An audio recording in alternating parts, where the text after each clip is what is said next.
How's it going, ladies and Bruce's up with Sixkilla, and welcome back to Divine Deception. We're still playing in Val's chapter? We don't know much about Val's yet, apart from, well, we know more about his friend here, whose name I've forgotten. Anyway, let's carry on, shall we? There's a gang going on, and the gangs are asking for protection money, and Val's kicked their asses to stop them. Although he didn't really want to, didn't seem to give a shit. It's this guy who gives a shit, but he can't fight. Anyway, let's carry on, shall we? So I have a throat lozenge in my mouth because I still have like strep throat or whatever, which is making it very hard to speak. So sorry if that's if you can hear that at all. Let's carry on, shall we? Well, that was the thing. For my part, I was just really wishing that I had stalled coming to this restaurant for like 5 extra minutes. Krish, on the other hand, had gotten quite excited by the possibility of teaming up with Yi to make a move against the Duets. I mean, can you believe our luck? No, I can't. Yeah, we're really lucky. I mean, getting an in with the Duets like that? Yi's great. I knew he could be counted on. Why was I ever doubting him? You were doubting him because he joined the Duets, Krish. And for the record, I think you should still be doubting him. Seriously? You heard what he said, he didn't have a choice. So he claims. You think he made all that up? I think he might have made some of it up. Nah, fuck off. I'm serious. Look, he left Panthea to teach ethics at some college. Ethics! And he came back to Panthea under some circumstance that forced him to join a violent gang? You're just being paranoid. Maybe. I admitted this earnestly. I absolutely had a paranoid streak. Backup plans upon backups. And on some level I was proud of that paranoia. Paranoia is just a derisive word for preparedness. I'm just saying stay sharp, okay? When ain't I sharp? Case in point. Eat shit. I might. Depends on how good this restaurant actually is. At this, Krish laughed. We were able to put the argument behind us. From there we ordered and ate our respective meals in relative silence. Some casual conversation, but nothing particularly interesting. For what it was worth, Krish had been right. Smith's made a pretty decent burger. Nice cool milk, too. I made a note to come back here sometime. The shopkeep made good on their promise for a free meal. So yay for being a good person, got rewarded. Go me. Krish and I then left the restaurant. Well, that was fun, but I'm afraid I can't hang out any longer. I know the gig's starting in like an hour. Got it. It was fun hanging out. Really? Yeah. Well, that's nice to hear. For the record, if I didn't have fun hanging out with you, let's stop hanging out. Yeah, I know that. I'm just happy I got you to actually cop to it out loud. Definitely not something you would have done when we first met. Yeah, well, don't get used to it. I'm never used to anything. That's why nobody's able to catch me off guard. Because I'm always on my toes. If you say so. Next time we meet, if you don't have an actual concept for a story to flesh out prepared, okay? I might. I'm serious, Krish. If you don't start making actual steps forward soon, you're never going to write anything. I got it, really. Actual concept next time. Understood? I'm giving them homework. See ya. Bye. And just like that, they turned around and started making their way to whatever job they had. Meanwhile, I turned around and started heading down the opposite direction. If I remember Panthea's geography well enough, a questionable prospect to be fair, my place was actually perpendicular to the direction Krish left from. But I figured putting some distance between the two of us before I started making my way back wouldn't hurt. Honestly, I wouldn't put it past that idiot to pretend to be going to work just to try and stalk me back to my place. They seemed to be getting pretty annoyed that I refused to tell them this is where I lived, and when I knew where they lived. After getting a bit further, I turned down an alley. Then while walking down the alley, I quickly turned down another, and then another. Waited for a few seconds, and after checking the upcoming corners, I resumed my walk. Luckily, there was a shop with big glass windows at the end of the street, so I could see behind me without too much issue. Nobody was probably following me. You can never be too careful. These steps were necessary to make sure you weren't being trailed. I checked my phone. God, really? I was hanging out with Krish too much. I didn't have time to be spending this many hours doing nothing. I took a deep sigh. I thought back to a conversation I'd had with Krish pretty recently. They'd said that they loved Panthea, but it was harder too lately. They said that they thought, on some level, Panthea was rotting. How incredibly sad. Even Krish could tell something was wrong. If only they knew the half of it. Rotting? Panthea was rotten. Deeply so, in a way that sucked in everybody. I thought about Krish. They were likely to be a liability. At this point, if I was smart, I'd cut them off. But I wouldn't. And I wouldn't come to regret this decision until much later. Well now, isn't this just an interesting little scenario we found ourselves looking in on? Krish and Vels. We've got some characters close to the ground who can hear what's really going on, really up in Panthea. Always appreciated, always appreciated. People's views are always inextricably linked to their position in life. No getting around that. Having a perspective removed from any position of power or information may, paradoxically, get closer to seeing the truth of things. That's my 2 cents at any rate. At the very least, we've got to follow a character who can kick some ass. In our modern and civilized society, fighting is a skill undervalued, despite it historically being key. I applaud Vels for not letting any dying art of martial combat die out. Jesus, I can't speak again. Us fighters need to band together, you hear? And good on the duets for providing some generic thugs to beat down on. Unabashed evil is also underrated. Really helps provide some guilt-free targets to punish and abuse. I mean, we all crave the suffering of others. It's human nature. The greatest form of schadenfreude. But since most of us are moral creatures, watching innocent people suffer tingles our guilt receptors. But if they're bad people, we can watch their suffering with pleasure. How convenient. Thank you, duets. Well, I suppose not all duets. For instance, Yi seems like a good bloke. If you ask Krish. Ask Vels, Yi's just as shady as any other 2-bit gangster. Vels might not have a lot of faith in Krish's judgment capabilities. But then again, isn't that the arrogance of Vels? Krish has known Yi for far longer than Vels. Why wouldn't they have the best understanding of the situation? Skepticism is healthy, but an excessive dose is called paranoia, and Vels' worldview is bordering on that. Of course, I don't think paranoia is negative either. Let's just roll with common sensibilities for a moment. So the question is thus, to trust Yi or not to trust Yi? Do you think Yi has Krish's best interests in heart? Do you think Yi has Krish's best interests? No, Yi already said that Yi has Yi's best interests in heart. He would like to deal to this stuff, but more importantly, he doesn't want to get hurt. So, no. Aw. What a sad world you must live in. But okay, guess accepted. Now, let's bet on that fact. Oh, come on. You had to see this coming. This is a perfect time to cast a bet. Come on, let's gamble some chips away. How much you be betting? 3. It feels nice. Feels nice to have a proper bet going, to establish stakes. Okay then, let's continue. Alright, well we're early on, we need to pick another one, so... Maybe this one's the reporter? Do you think? Let's try this one. Stacked deck. I was never a big fan of the sea. I know people say that there was beauty in it and all, but I just never got the appeal. The ocean was just so large and chaotic. Made me uneasy. I never stepped foot on a boat. If I never stepped foot on a boat, I'd be perfectly content. Unfortunately, that didn't appear to be a possibility. I was visiting the seaside specifically to board a rather large boat. Unlike some of the other ports in Panthea, this one was pretty out of the way. You had to walk on land for a little bit to get to it. That made sense to me. It wasn't as if many people were going to be using this port. It was apparent from a fair distance that most of it was taken up by one rather large freighter ship. In fact, when I first approached the port, I imagined that this was the only ship docked there. However, when I got closer, I saw a smaller, humbler boat nearby. Probably somebody's personal sailboat. Man, imagine having your own sailboat. If only. As I got really close, however, I noticed that you just said you wouldn't want to set foot on a boat, so owning your own sailboat would kind of be shitty then, wouldn't it? The boat wasn't actually properly tied to the dock. Instead, it was slowly drifting away. If I didn't do anything, it'd probably be far from the port before too long. I tried to reach over and grab it, but it was too far at this point. Is there anything within arm reach that could help put it back? Unfortunately, this little search of mine came up empty. Damn it. It'd be smart to just ignore this ship and move on. I had nothing to do with this. Walk away, Mercury. I took 3 steps back. Then, slightly nervously, I took a running start and leapt. Please don't let this go wrong. Falling in the ocean now would be a huge pain in the ass. Luckily, I was decently athletic. I landed in the boat without too much issue. Great. Annoyed, I began paddling with my arms from the opposite side of the boat, trying to float it closer. There had to be a better way to do this. Oh well, this worked. Soon enough, the boat was close enough to the dock that I could grab the rope and jump back on. With the rope in hand, I properly tied it to the boat to the port. Jeez. Now my arms were all wet. Whoever owns this boat should really learn how to be more responsible. The boat couldn't count on strangers docking their ships for them. Whatever. That handled. I turned to the actual task at hand.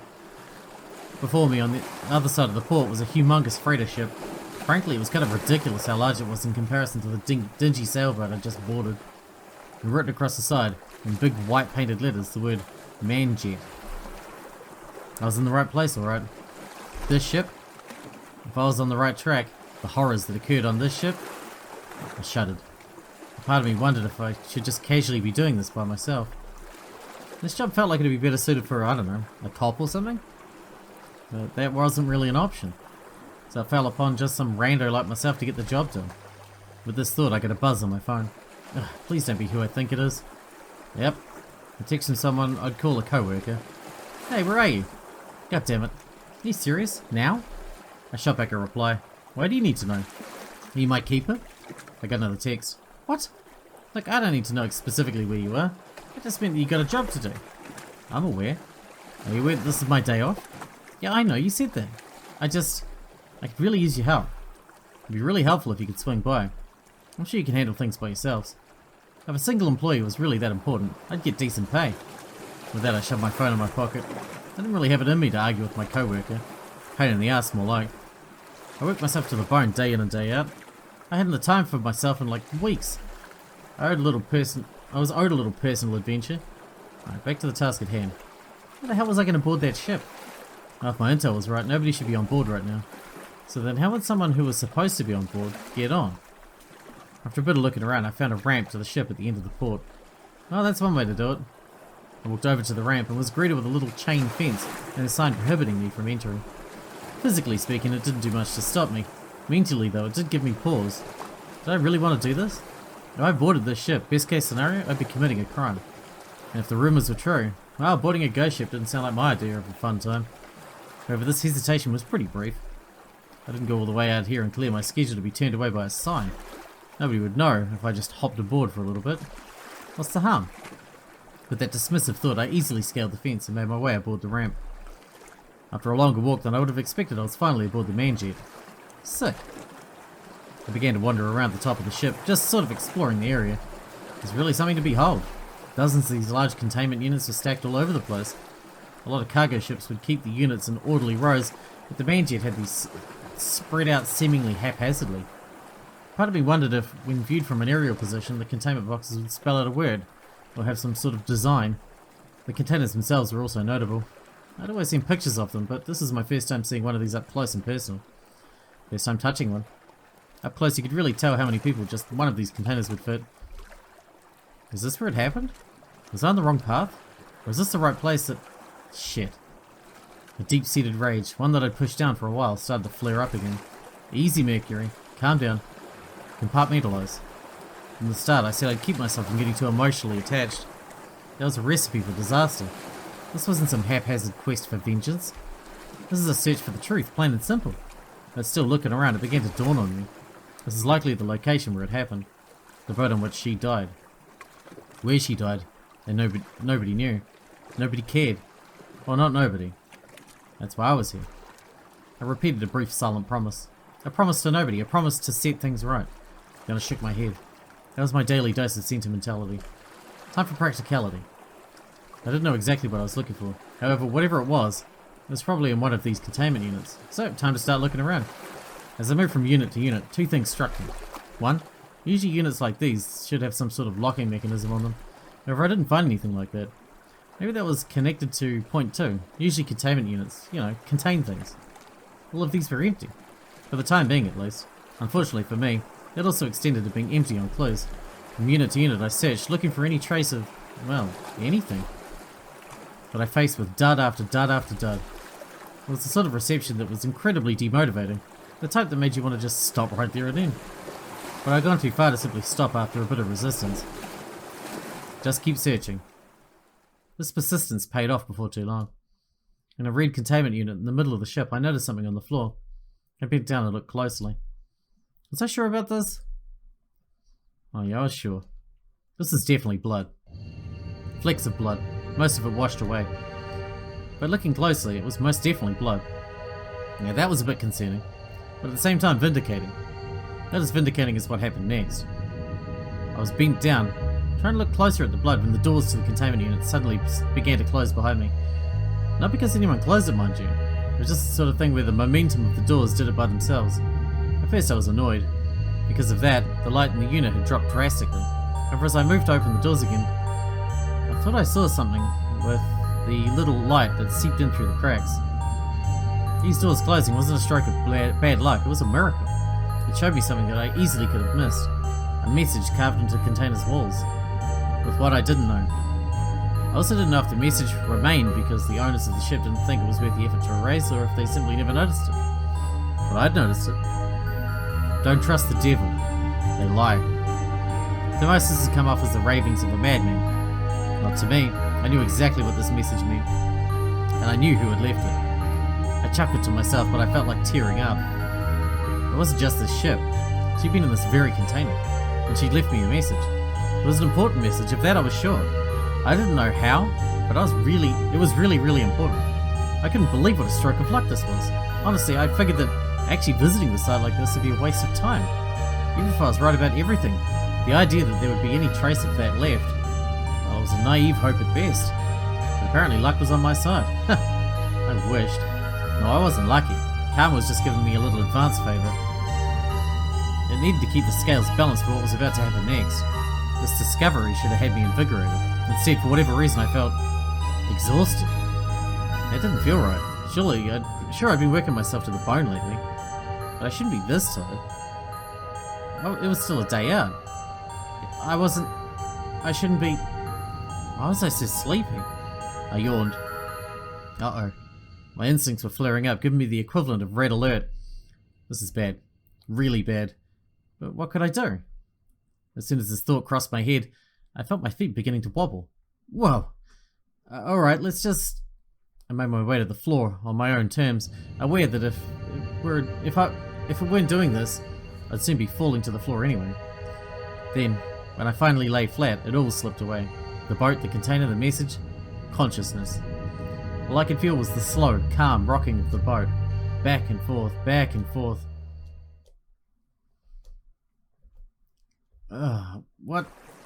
What happened? My head was ringing like it had just had the worst hangover. The pain was indescribable. It was that combined with the grogginess that left me temporarily clueless toward anything and everything. I shook my head, trying to bring myself into focus. So I wasn't on my bed. That's the first thought that entered my head. Why wasn't I on my bed? What did I do last night? Night? I don't remember last night. Last thing I remember was in a container. That can't be right, can it? No, I was investigating the manjet. And then I fell asleep? What? If I was remembering right, that was bad. That was really bad. No, surely I was mistaken somehow. I wouldn't just lose consciousness in the middle of dangerous situations.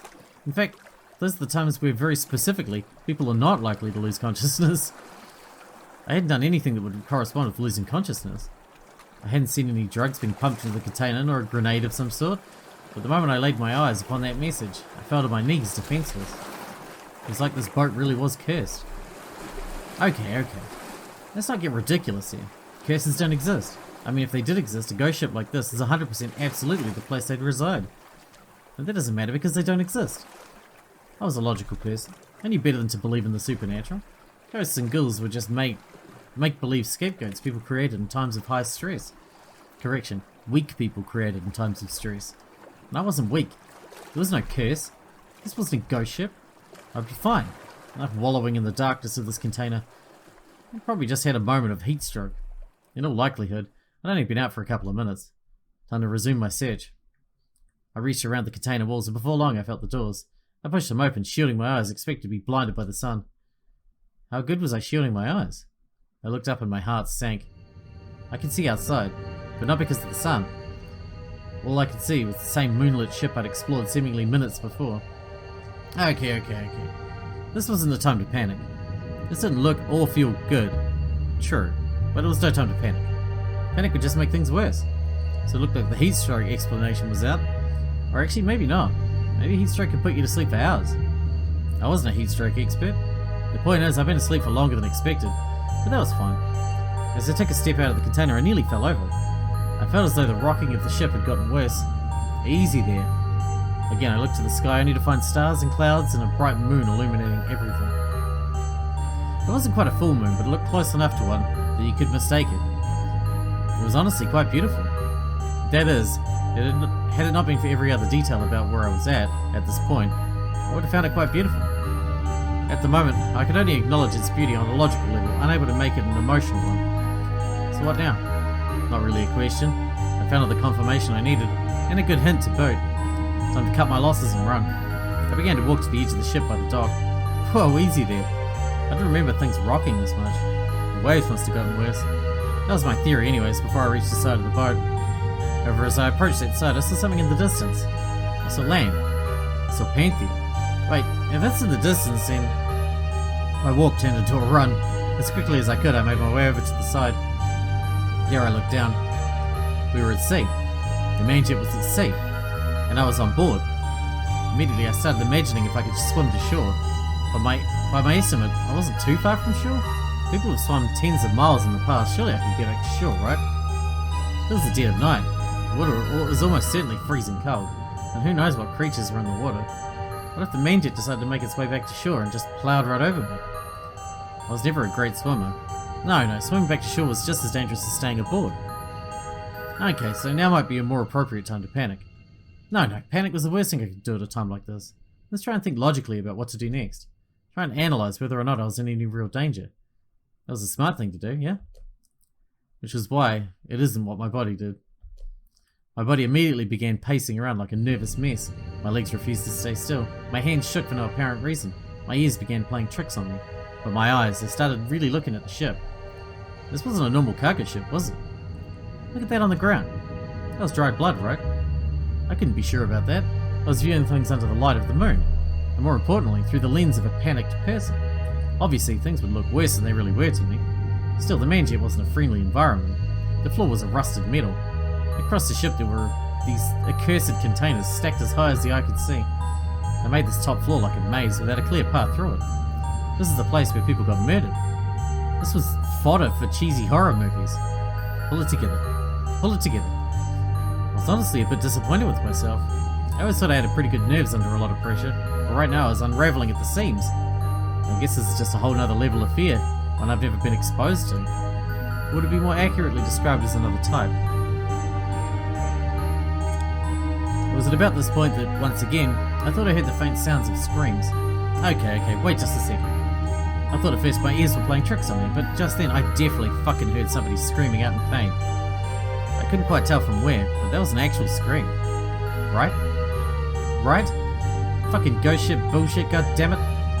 This ship wasn't haunted.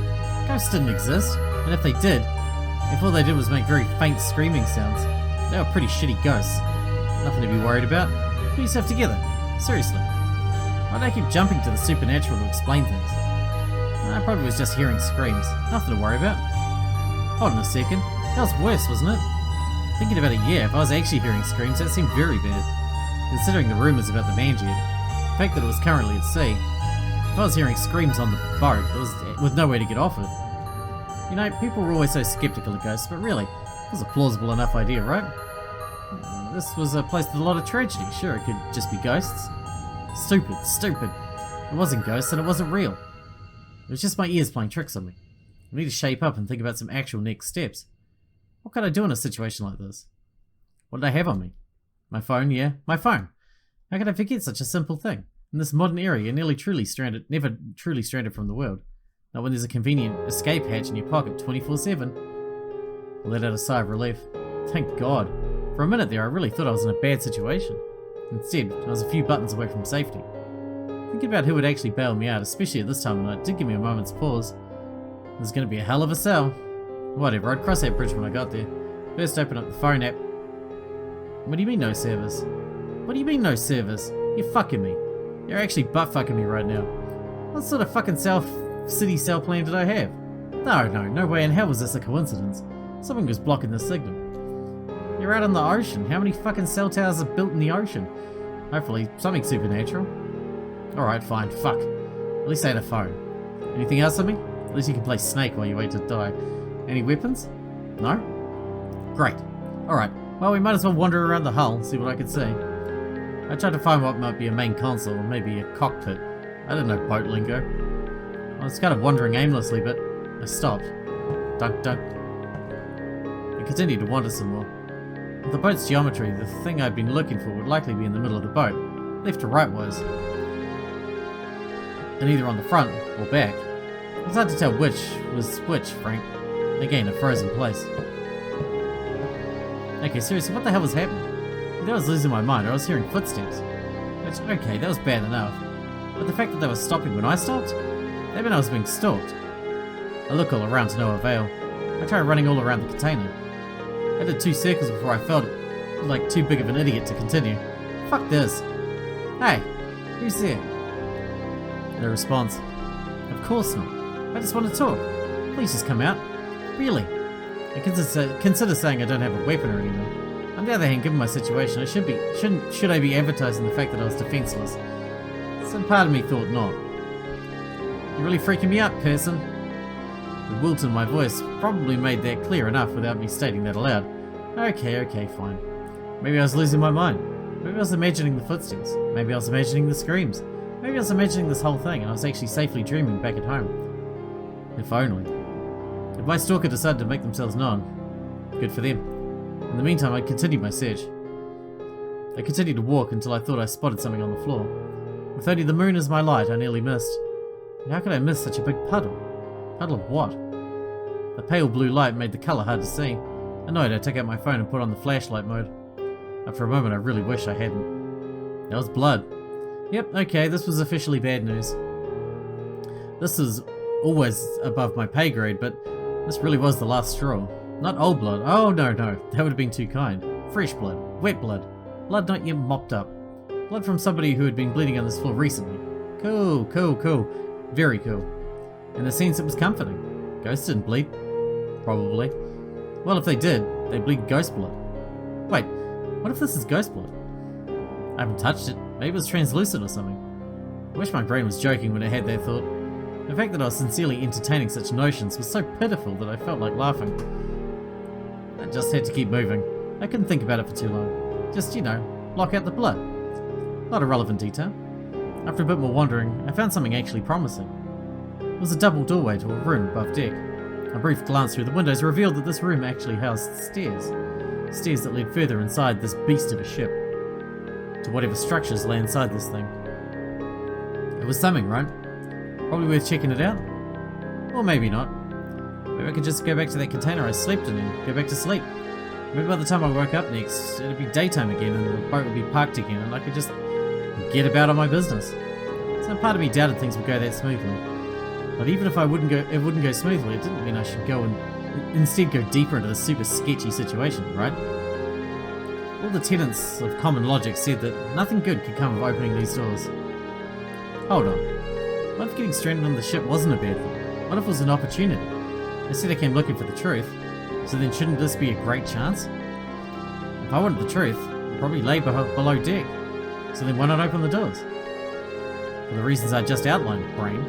Because it's dangerous, brain. Stop reaching for those door handles, brain. Too late. Once I told myself I'm pursuing the truth angle of this, I just couldn't help myself. The doors opened without any resistance, and just like that, I made my way down. Down the stairs, further into the madness. Whoopee! The atmosphere was abysmal. Below I found hallways of metal. It was lit with cold lighting, emanating with an oppressive white light. The type you might find at the worst type of doctor's office. These lights were on. Big surprise. The plain metal walls, the metal floor, the metal ceiling, it all reinforced the feeling that this was a giant sarcophagus I was entering. And the slow swaying of the boat. Jesus, I was going to be nauseous. Keep moving forwards. That was the mantra. Surely before long I'd find something of note. Early on, I was encountered with a choice. Left or right. Without much to go on, I decided to turn right. I passed by several doors, but they were all shut and looked unimportant.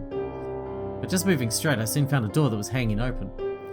It had probably not been closed properly, then opened on its own due to the swaying of the ship. Might as well pop a look in there. Okay, bad choice. Wrong choice. Immediately I began repressing the urge to vomit. I mean, holy shit. Holy fucking shit, what was I looking at? I mean, a dead body was one thing, but this? This was a... fuck, I don't know what to call it. A sick joke? A fucking abomination? Overkill, most certainly. Well, what it was in a literal sense was a dead girl. She didn't seem too old by the looks of things. Hard to tell though, with her entire face was caved in. I don't just mean beaten up. I mean, I couldn't tell you what colour her eyes were, or how long her nose was. It took me a moment to work out her hair colour. The entire front of her face was nothing more than exposed flesh. But I could tell, some dark, twisted part of me could tell that it wasn't because she was flayed or anything. That flesh came from earnest beating. Holy shit, the more I looked, the more details I noticed, the more disturbed I became. The girl wore a lot of denim, as well as a camo jacket. But her jeans had tear after tear, not natural tears. Tears covered in blood, as though somebody had taken a knife and stabbed it up and down both legs. What kind of sadistic murder ritual could this possibly be? But the worst detail, at least to me, I hadn't noticed yet. I had to look closer to see what had happened to the fingers on her hands. It seemed as though underneath each fingernail there was blood. A deep bleeding, as though someone had taken a drill right between her nail and her finger and then slowly, painfully twisted it through, making those incisions. Oh, Christ. I felt my skin curl. Despite everything, that was what really stuck with me. That was what was really fucking me up. I guess I was just antsy about fingernails. It also made it clear that it wasn't just murder. This is torture. But wait, with all this, surely there'd be more blood around, right? Yeah, that's weird. There was blood in the room, sure, but not nearly enough. I mean, considering everything. Not like I was some weirdo that wanted blood or whatever. I looked at my feet, and there I noticed flecks of blood in the direction of the body. I turned around where I'd come from, and my suspicions were confirmed. More tracks of blood led here, which meant I could also find where the body had come from. I began following this lead. Moments later I heard another scream. This time there was no mistaking it. This wasn't my imagination. This is the sound of somebody on this floor. The sound came from the direction of the trail. Holy shit. Is something like that, what had just happened, still happening? My pursuit of the trail sped up. I didn't want to waste any more time than necessary, and eventually I found another door. But we're going to have to wrap this episode up here before we find out what's inside that door, because we're out of time for today. But this one's interesting. Damn, this one's gripping me. I've got to see more about what happens here. This guy sounds interesting. But yeah, we'll see what happens next time. Hope you guys enjoyed it. Thanks for watching. Thanks for getting out with me, and I'll see you in the next one.